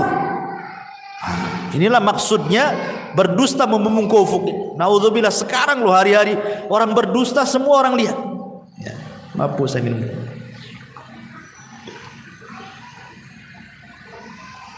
Kemudian juga ada juga Nabi SAW melihatkan ada orang yang telanjang, tidak pakai baju dan tidak pakai celana, telanjang bulat. Laki-laki dan perempuan rupanya berada di penggorengan kan, bejana. Kemudian dibakar di bawahnya. Dia tidak bisa keluar dari bejana itu. Kepanasan luar biasa. Ketika ditanya, rupanya mereka adalah para pezina. Kemudian Rasul melihat lagi ada danau semua darah, bukan air tapi darah. Jadi ada orang yang berenang di tengah tuh, berusaha ke pinggir tidak bisa karena setiap ke pinggir ada malaikat yang menyuapkan dengan batu. Akhirnya ke tengah lagi, ke pinggir disuapin batu lagi, ke tengah lagi, tersiksa orang ini. Ketika ditanya, rupanya mereka adalah para pemakan riba. Ya. Kemudian juga ada separuh jasadnya bagus, separuhnya jelek. Jadi jasad kesininya cantik, kesininya busuk gitu ya. Ada dua wajah gitu ya, dua badan, satunya jelek, satunya bagus gitu ya. Ketika kemudian ditanya siapa mereka, mereka lah yang mencampur adukan antara amal saleh dengan perbuatan jahat, mencampur adukan yang hak dengan yang batil. Ya. Kemudian ada juga kaum itu kukunya banyak gitu, kukunya itu dari nuhas, disebutkan dari besi. Kemudian dicakar-cakar oleh sendiri itu sampai terkelupas daging dari tulangnya itu dicakar sendiri. Rupanya ketika ditanya siapa mereka, kok bisa mencakar-cakar badannya sendiri sampai terkelupas daging dari tulangnya. Kemudian malaikat, merekalah orang-orang yang suka membicarakan aib orang lain. Ya, merekalah orang-orang yang suka membicarakan aib orang lain. Dan banyak lagi. Rasul menjumpai aneh-aneh siksaan orang-orang itu. Dan ulama mengatakan ini bukan siksaan neraka, ini siksa kubur. Apa penyebabnya coba? Penyebabnya banyak. Tadi sudah disebutkan di sini. Di antaranya orang yang tidur saat waktu sholat. Kemudian orang yang berdusta sampai membumbung ke langit. Kemudian orang yang makan riba, kemudian orang yang berzina, kemudian orang yang membicarakan aib orang lain alias ghibah. Ya. Itu semua adalah bagian daripada penyebab-penyebab azab kubur. Termasuk juga Rasul pernah lewat di sebuah kuburan. Rasul mendengar orang-orang itu diazabkan. Kemudian Rasul mengambil pelepah kurma, dibelah jadi dua, kemudian diletakkan di satu kuburannya, yang satunya satu kuburan. Kata Rasul, mudah-mudahan sebelum kering pelepah ini bisa meringankan azabnya kan. Kemudian sahabat bertanya, kenapa orang itu wahai Rasul? Kata Rasul, yang satu karena suka ngadu domba kan, itu namimah, sana sini ngompori orang. Yang satunya pula kalau dia cebok tidak bersih. Dia tidak pernah menghindar dari membersihkan najis saat buang hajat kecil ataupun hajat besar. Ini naudzubillah ma'asyiral muslimat yang dimuliakan Allah Subhanahu wa taala. Ini adalah di antara penyebab-penyebab orang mendapatkan azab kubur. Taib, kalau ini penyebab-penyebab, lalu siapa orang-orang yang akan terhindar dari azab kubur itu? Pertama, orang yang terhindar dari azab kubur adalah orang-orang yang mati syahid. Dan itu berdasarkan hadis, ma balul mu'minin yuftanuna fi kuburihim illa syahid. Ya Rasulullah, mengapa kaum mukminin diuji dalam kuburan kecuali yang mati syahid? Maka Rasul mengatakan, kafa bi barikatis suyuf ala ra'si fitnah. Cukuplah kilatan-kilatan pedang di atas kepala mereka saat perang itu menjadi fitnah bagi mereka. Maka mereka tidak akan terkena fitnah kubur. Mereka tidak akan terkena fitnah kubur. Secara otomatis tidak akan dapat azab kubur. Kalau fitnah saya saja tidak dapat, tidak ditanya, berarti langsung mendapatkan nikmat kubur orang ini. Ya. Kemudian juga setiap orang yang meninggal sedang bertugas jaga di jalan Allah, mungkin di perbatasan negara Islam dengan negara kafir gitu, atau saat berperang dia menjaga tentara gitu. Kemudian juga meninggal di hari Jumat kalau dia orang soleh. Kalau dia orang baik, orang soleh, orang taat, Allah berikan kematiannya di hari Jumat. Kemudian juga orang yang soleh, yang baik, kemudian Allah berikan kematiannya dengan cara sakit perut. Ya, dengan cara sakit perut, ataupun dengan cara tenggelam, ataupun dengan cara terkena runtuhan ketika gempa gitu ya, terkena runtuhan, ya. Dan dia orang baik, orang soleh dan soleha, maka Allah sengaja memberikan kematian terbaik bagi dia. Nah, itu juga diantara hal-hal yang bisa menghindarkan seseorang dari fitnah kubur dan juga azab kubur. Taib ma'asyiral muslimat yang dimuliakan Allah Azza wa Jalla. Sekarang apa peran orang yang hidup, kita-kita ini loh Bu, yang hidup, supaya adalah amalan-amalan itu yang bermanfaat untuk meringankan orang yang ada di kuburan itu. Apa yang harus kita lakukan? Ma'asyiral muslimat yang dimuliakan Allah Subhanahu wa taala. Sebelum saya menjelaskan hal ini, saya akan jelaskan amalan-amalan yang bermanfaat dulu bagi si mayat itu. Kata Nabi sallallahu alaihi wasallam, al-kayyisu man dana nafsa wa amila lima ba'dal maut. Orang yang cerdas itu Bu, adalah orang yang introspeksi, senantiasa introspeksi diri dan mempersiapkan sebuah amalan untuk kematiannya. Itu orang cerdas kata Nabi. Amalan ini kan banyak Bu ya kan? Macam-macam amalan di dunia ini. Tetapi orang yang cerdas itu pasti dia akan memilih mana-mana amalan yang bermanfaat untuk kematiannya, mana-mana amalan yang sedikit manfaat untuk setelah kematiannya. Lah di antara amalan-amalan yang sangat bermanfaat untuk setelah kematiannya disebutkan dalam beberapa riwayat. Pertama, ketika Nabi SAW bersabda dari hadis Muslim, "Idza mata ibnu Adam inqata'a amaluhu illa min thalathin. Shadaqatin jariyah aw ilmin yuntafa'u bihi aw waladin salihin yad'u lahu." Apabila anak Adam meninggal dunia, terputus amalnya kecuali 3 perkara: sedekah yang mengalir, ilmu yang bermanfaat, atau anak saleh yang mendoakan orang tuanya. Hadis yang kedua, hadis dari Abu Hurairah radhiyallahu an yang dikeluarkan Imam Ibnu Majah. Rasul mengatakan, "Inna mimma yalhaqul mu'min min amalihi wa hasanatihi ba'da mautihi." Sesungguhnya yang sangat bermanfaat bagi seorang mukmin dari amalannya setelah kematiannya dan dari kebaikannya setelah kematiannya, pertama, ilman 'allamahu wa nasyarahu. Ilmu yang ibu pelajari, kemudian ilmu itu didakwahkan ibu dan ibu sebarkan. Sekarang kan mudah menyebarkan ilmu kan, di tangan ibu kan ada handphone nih, pamannya sekarang ngaji, ibu rangkum, kemudian ibu tulis, kemudian ibu share di grup-grup, kan sama dengan menyebarkan ilmu. Daripada ilmu selfie-selfie nggak jelas kan, bagus kita nyebarkan ilmu gitu ya, jelas manfaatnya setelah kematian. Wa waladan salihan tarakahu, atau anak saleh yang ibu didik. Ibu didik sehingga anak ini menjadi anak yang saleh.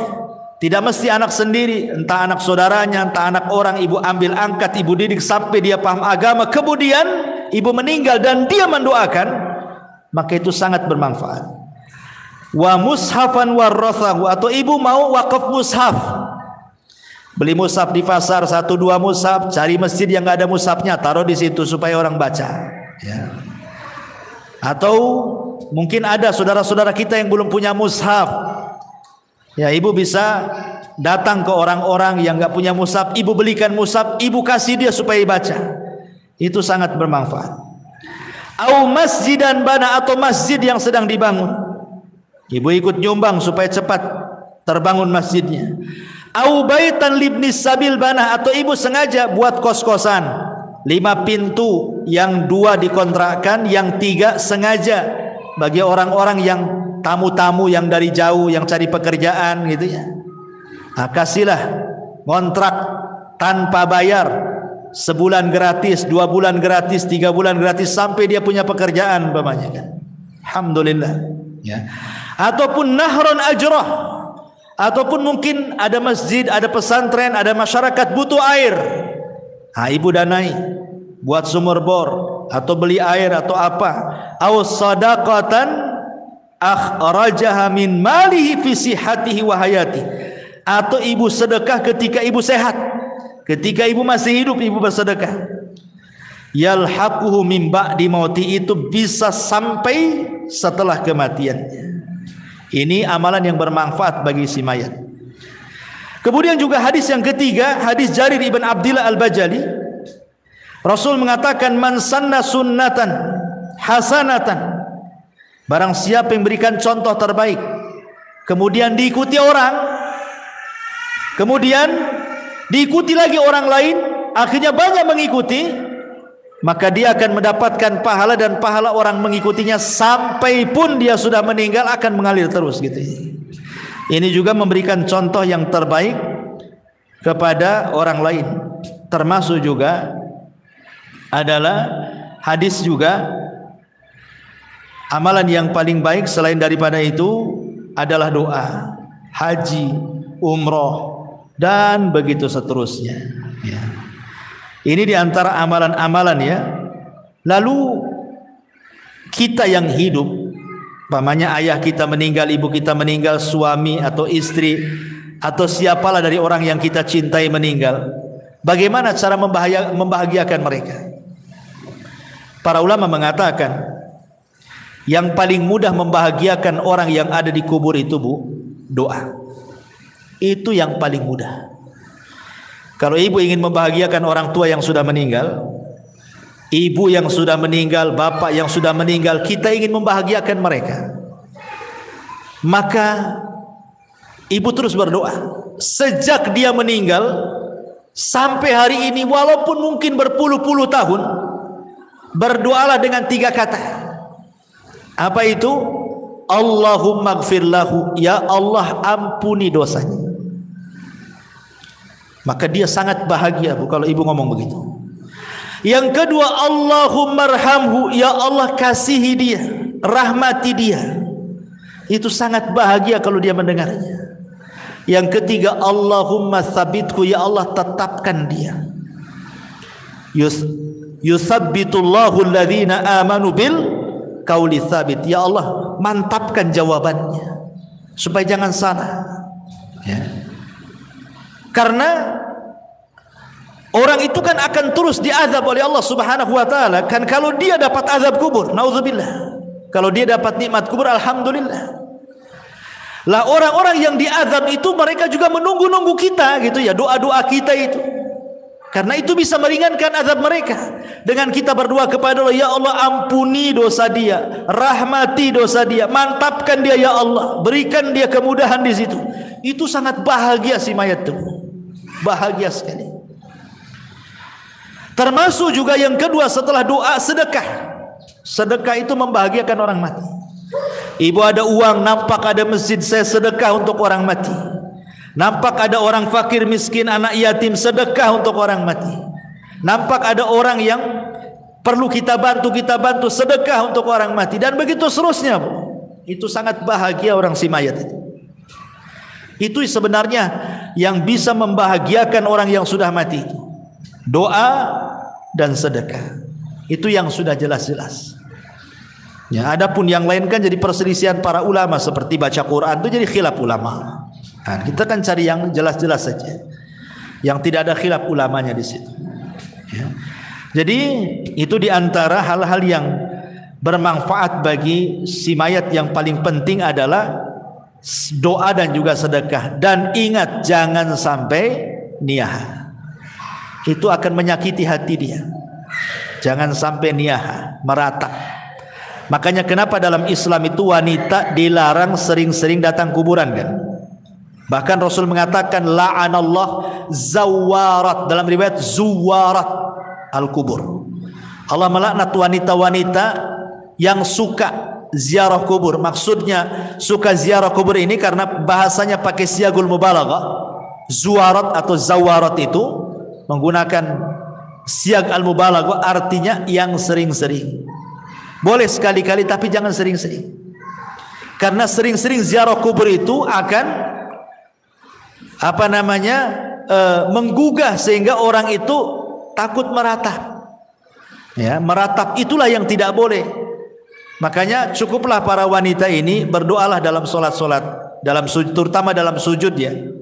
Itu yang paling efektif dalam sujud, karena kedekatan kita dengan Allah itu saat sujud. Minta saat sujud, minta saat sepertiga malam. Itu sangat bahagia orang-orang yang ada di kuburan dengan doa-doa kita kepada mereka, dan itu yang dinanti-nanti. Nah, ini juga di antara hal-hal yang berkaitan dengan hal-hal yang bisa membahagiakan mereka. Wallahu alam, saya kira cukup, sudah hampir setengah 12. Taib, sebelum saya tutup, kalau ada yang bertanya silakan.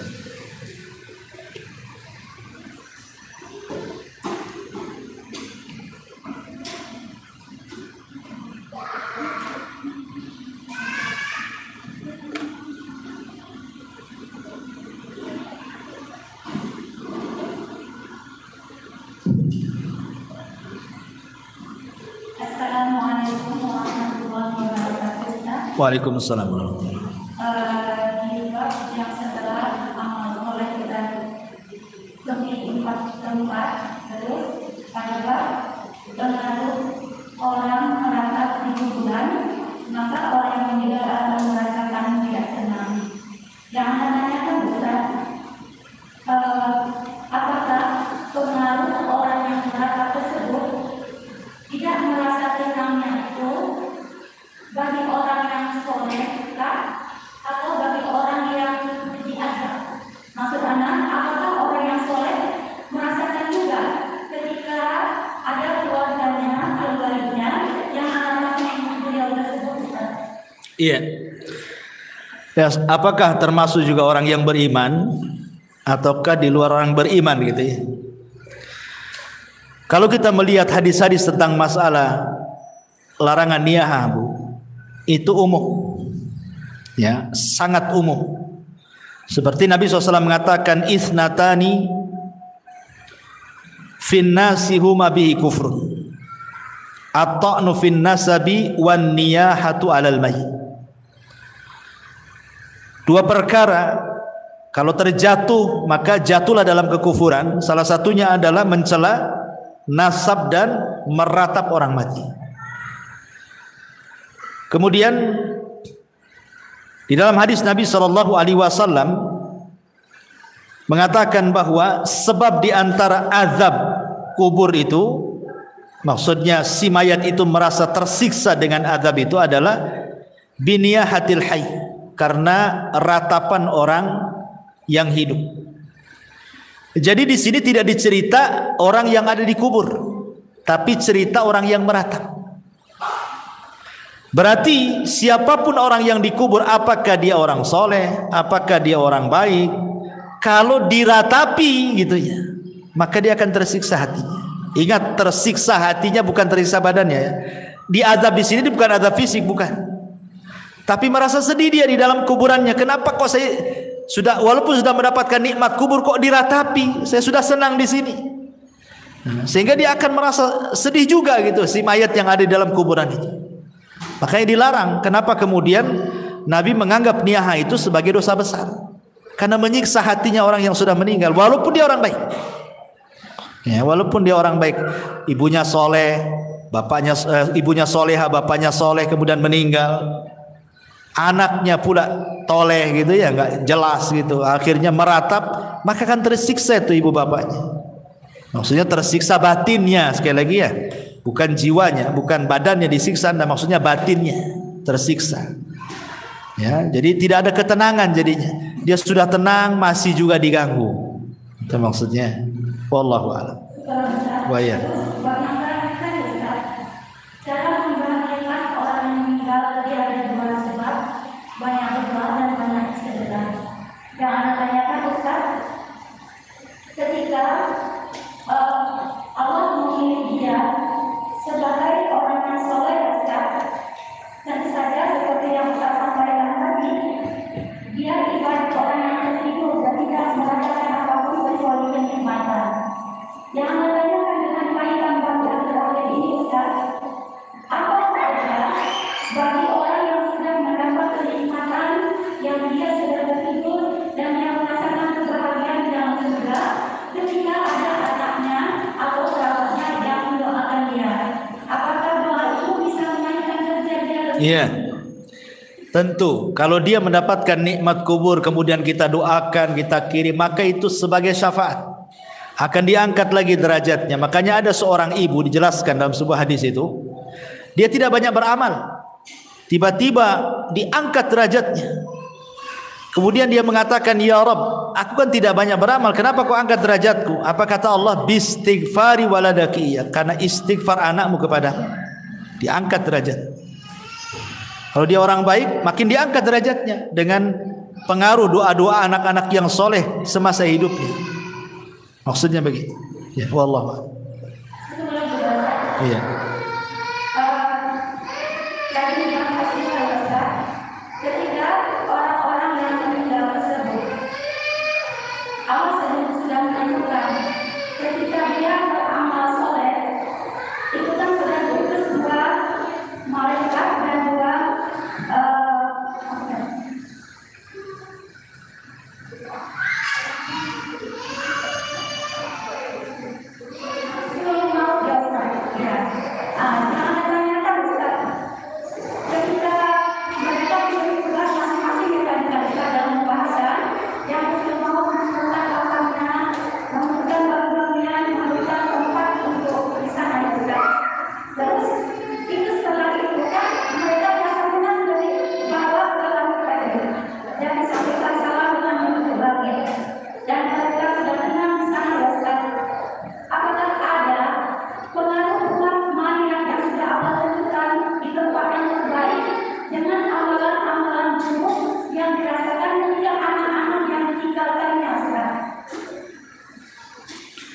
Ya, alhamdulillah.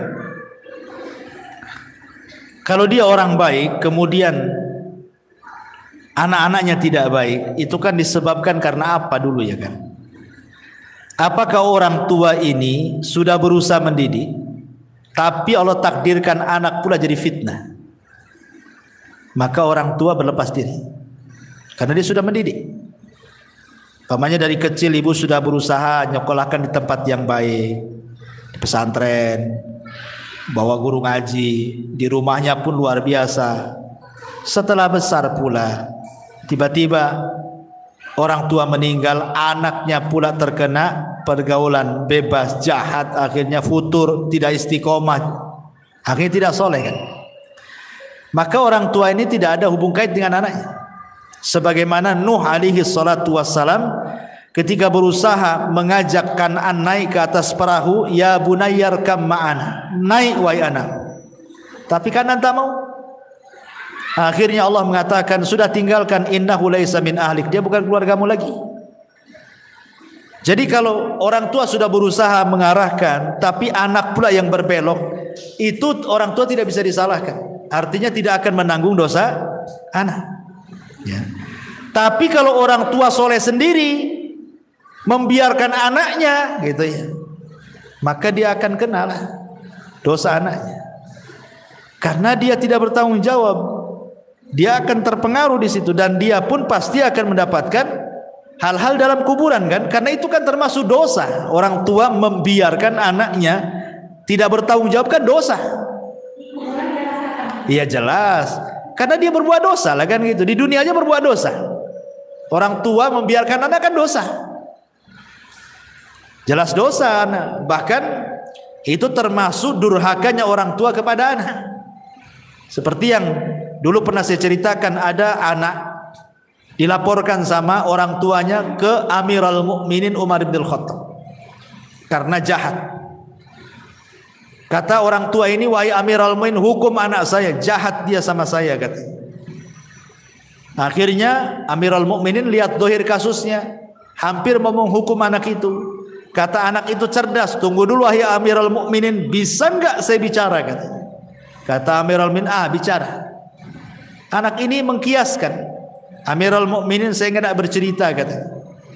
Ada orang membeli seorang budak wanita, kemudian digauli budak wanita itu. Setelah hamil dia tidak suka kehamilannya, dia hanya ingin gauli saja. Lahirlah kemudian dari budak itu anak laki-laki. Karena tidak suka dari awal, tidak punya keinginan punya anak dari budak, akhirnya dibiarkanlah anak itu sampai besar, akhirnya jahat. Kira-kira wahai Amirul Mukminin, yang disalahkan bapaknya, tuannya, atau anaknya kalau itu jahat? Kata Amirul Mukminin, ya bapaknya lah salah. Kata anak itu kisah itu saya ini, katanya. Maka Amirul Mukminin mengatakan, tutup kasusnya. Sebelum anakmu durhaka kepadamu, engkau sudah durhaka kepada anak. Kan itu ceritanya. Ya, jadi tidak semua durhaka itu berasal dari anak orang tua. Orang tua pada anak pun bisa durhaka gitu maksudnya. Ketika tidak mendidik kan. Berarti kan dosa besar, dia melanggar karena tidak bertanggung jawab. Sementara Rasul mengatakan kullukum ra'in wa kullukum mas'ul. Kalian itu pemimpin dan akan ditanya setiap kepemimpinannya kan. Ya jelas pengaruh itu. Dosa anak itu akan terbawa kalau itu kesalahan orang tua. Ya, wallahu a'lam. Tadi Ustaz sampaikan amal soleh yang tidak umum tempat tadi yang terakhir belum dijaga Ustaz. Yang pertama ketika kita dalam majelis, yang kedua ketika di dalam kuburan dalam lingkungan siang. Terus yang terakhir yang kedua di akhirat. Ya ketika dalam bentuk catatan. Iya.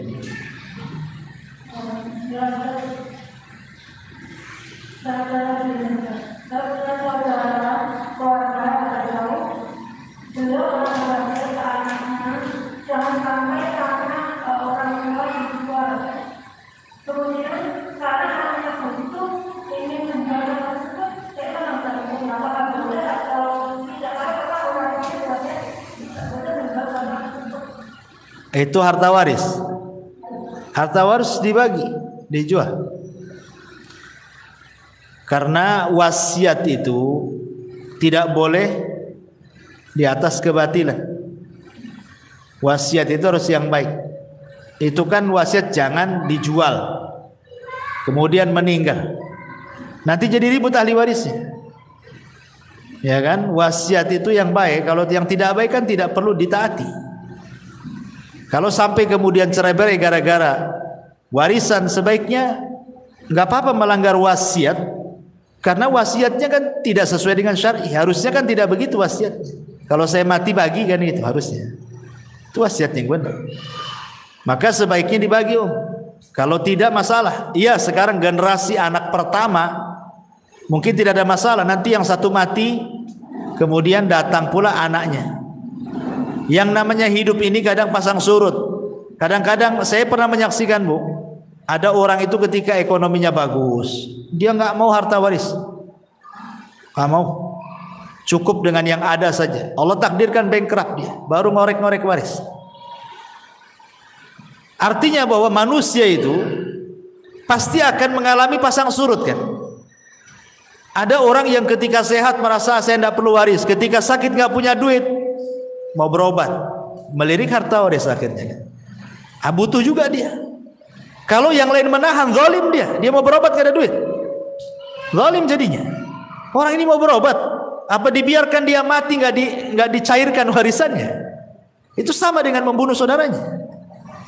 Ya sebaiknya makanya kata Rasul itu cepat waris itu dibagi, supaya satu bermanfaat bagi ahli waris, untuk modal, untuk biaya perobatan, untuk pendidikan anak, atau manfaat bagi si mayat. Boleh jadi anaknya yang baik, dia dapat waris karena sudah kaya. Warisan gak seberapa, saya sedekahkan sajalah untuk orang tua saya, kan jadi manfaat kan. Jadi manfaatnya itu bisa ke orang mati, bisa ke ahli warisnya. Itu kalau waris itu. Kalau tidak, banyak konflik itu, banyak bunuh-bunuhan gara-gara waris. Ya silaturahim terputus gara-gara waris. Banyak madharatnya waris itu kalau nggak seperti begitu.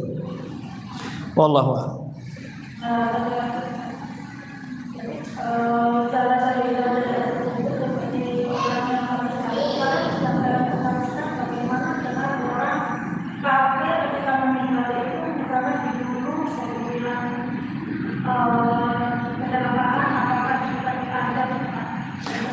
Kalau dia mati kafir ya lah. Kalau dia mati kafir, umpamanya dia mati kecelakaan, ya tetap dia akan dapat azab kalau dia mati kafir. Karena Kekafiran itu kan sudah pilihan dia. Kita ini sudah diutus Nabi, sudah dicetak Quran banyak-banyak, ustadz-ustadz di mana-mana berceramah gitu kan.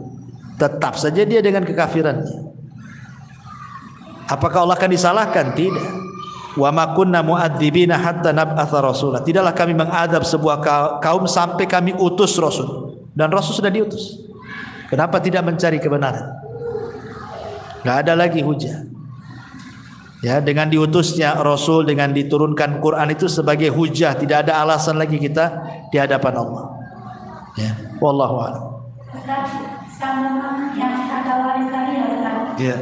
Seandainya seorang suami sudah meninggal ya Ustaz, kalau dia tidak punya anak dan yang ditinggalkan itu berupa uang atau rumah yang ditempatinya, itu atau rumah itu juga langsung harus dibagikan. Itu kalau rumahnya pemilik suami itu. Terus bagaimana kalau rumah itu memang mahal pernikahan dia tersebut? Apakah juga harus dibagikan?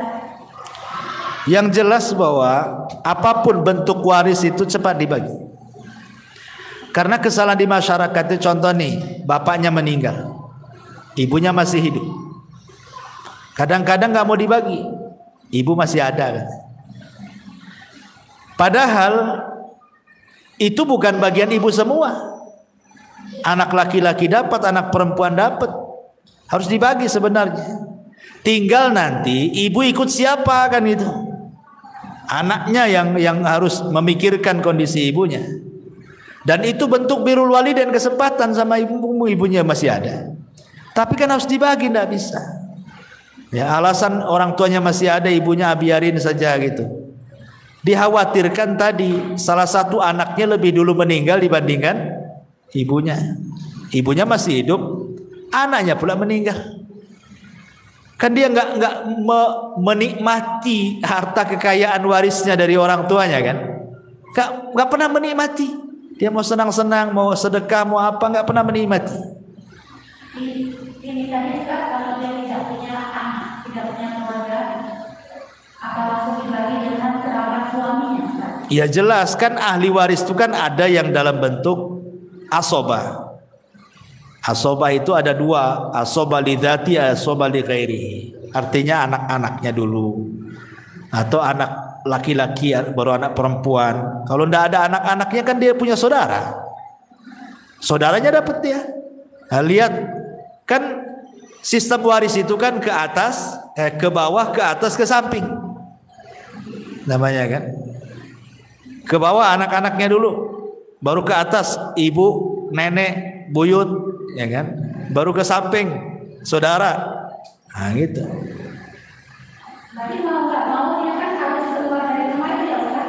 Ya dibagi, harus dibagi. Secara warisnya dibagi dulu. Wallahu a'lam. Assalamualaikum Ustaz. Waalaikumsalam. Mau bertanya tentang tata cara pengumpulan Ismail. Sebelum Ismail ini meninggal, Ismail ini berpesan agar dibukukan sesuai dengan Nabi. Iya. Dan yang diberi wasiat ini seperti istrinya gitu. Karena istrinya tidak memiliki kekuatan, jadi sama pihak keluarga itu dikuburkan tidak sesuai sunnah. Itu apakah yang diberi wasiat tadi mendapatkan dosa? Ya, alhamdulillah. Ya sebenarnya kalau ada wasiat itu kuat. Orang yang dapat wasiat memandikan itu dia sangat kuat posisinya. Pamannya nih, ibu punya suami, kemudian sebelum meninggal tolong bilang sama Ustaz Abu Mero, beliau yang mandikan. Berarti saya ini lebih kuat dibandingkan keluarga, karena saya pihak orang yang diwasiati, lebih kuat posisinya.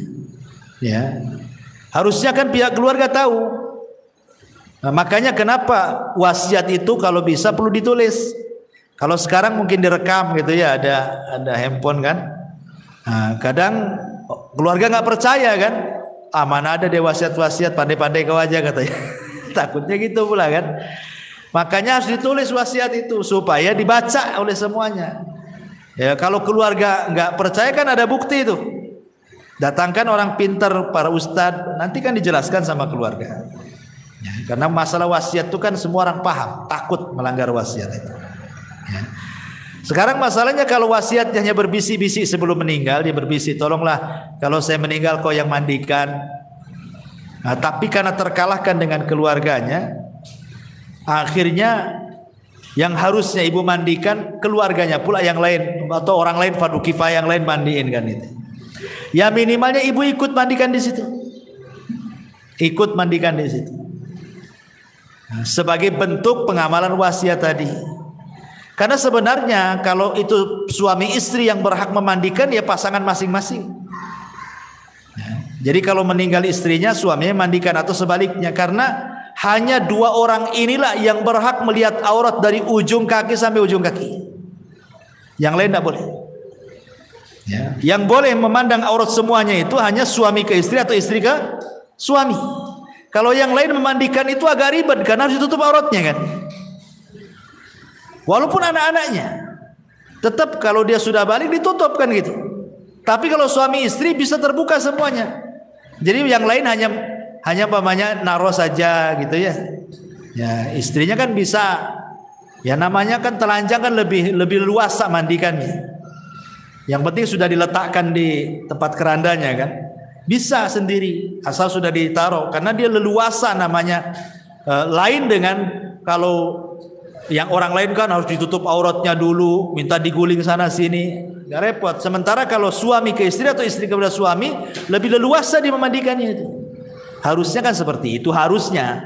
Tapi kan ternyata tidak seharusnya.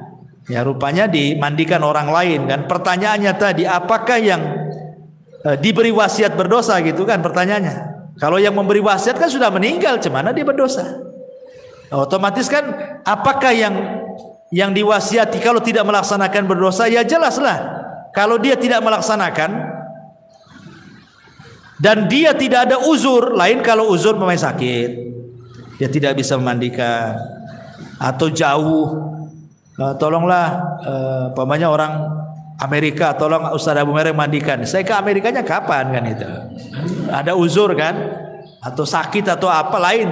Lo nggak ada uzur gimana kan? Ya harus dimandikan dia. Kalau nggak ada uzur. Dan dia berhak namanya istrinya kepada suami atau suaminya kan lebih berhak sebenarnya. Maksudnya lebih punya power gitu kan. Ini suami saya. Gitu. Saya berhak memandikan. Kalaupun yang lain ikut ya silakan dari keluarganya kan. Tetapi tetap yang diberikan wasiat harus ikut mandikan di situ. Wallahu a'lam. Tapi apabila ada seseorang mu'alaf meninggal kemudian dimakamkan dengan cara kafir, bagaimana hukumnya? Ya ini berdosa ini. Satu kampung berdosa. Karena kan fardu kifayah. Kalau seandainya nih orang Zatu Puskopkar nih, ada orang muslim meninggal, anggap mu'alaf, kemudian dibiarkan dikembalikan ke keluarganya yang kafir, berdosa semua. Kenapa? Karena fardu kifayah itu kalau ada yang melaksanakan sebagian gugur bagi yang lain. Tapi kalau seandainya tidak ada yang melaksanakan, berdosa semua. Ya.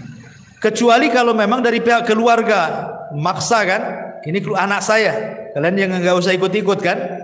Sementara kita tidak punya pemerintah yang kuat menekan bahwa seorang muslim tidak boleh lagi dimandikan oleh keluarganya yang kafir kan. Ya itu kan darurat namanya. Ya, tapi kalau kita biarkan jelas-jelas dia seorang muslim tidak dimandikan, berdosa semua lah. Karena fardu kifayah itu yang kalau sudah dilaksanakan sebagian berarti gugur bagi yang lain. Kalau tidak dilaksanakan berdosa semuanya. Alhamdulillah. Wallahu a'lam. Ya saya kira cukup. Jam 12. Subhanallah bihamdika asyhadu an la ilaha illa anta astaghfiruka wa atubu ilaik.